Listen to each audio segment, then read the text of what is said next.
สวัสดีครับสวัสดีตอนเช้าสวัสดีผู้ติดตามและผู้ให้กำลังใจทุกท่านนะครับวันนี้ก็วันที่วันอาทิตย์วันอาทิตย์นะครับ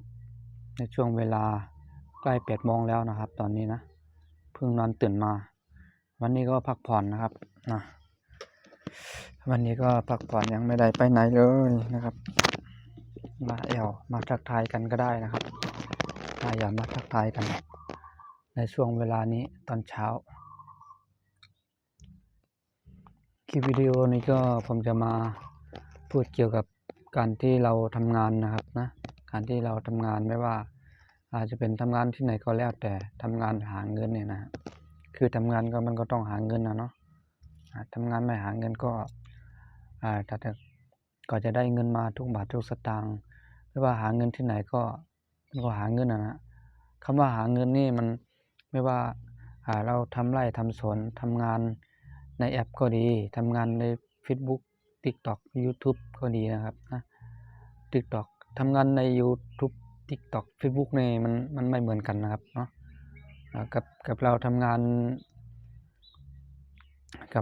ประจำงานทั่วไปเนี่ยเราต้องออกแรงมากๆเลยนะกว่าจะได้เงินเราต้องออกแรงมากๆเราไปเช้าต้องตื่นเช้าไปเช้ามาค่ำนะตื่นเช้าไปเช้ามาค่ำเพราะอะไรคือ1เราต้องมีรถเครื่อง1คันเราถึงไปทำงานได้ใช่ไหมถ้าไม่มีรถเราก็ไปทำงานไม่ได้นะสมัยนี้ถ้าไม่มีรถก็ไปทำงานลำบากแล้วนะเนื่องจากว่าเราทำงานอยู่ที่โรงงานก็ดีอยู่ที่โรงงานทำงานประจำห้องนอนไฟฟรีอย่างเงี้ยมันก็ประหยัดหน่อยหนึ่งนะฮะทำงานนี่มันโดนกันทุกคนเลยนะเพราะว่าคนเรามันทำงานแต่ละที่แต่ละตำแหน่งไม่เหมือนกันเนาะบางคนทำงานตำแหน่งยกของพักยกของแพ็คของอย่างเงี้ยมันอยู่ที่เดิมนะอยู่ที่เดิมตื่นมาก็เห็นแต่หน้างาน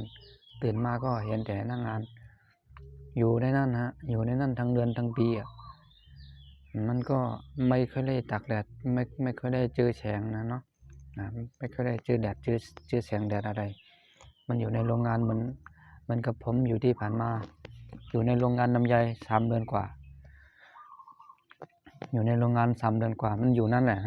ห้องน้ำไฟฟรีมันก็อยู่กินที่นั่นแหละเวลาตอนเย็นเวลาเราพักผ่อนน้อยเราพักผ่อนประมาณชั่วโมง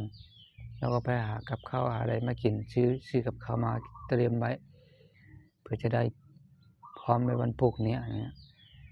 มันจะได้ง่ายไงครับสวัสดีครับ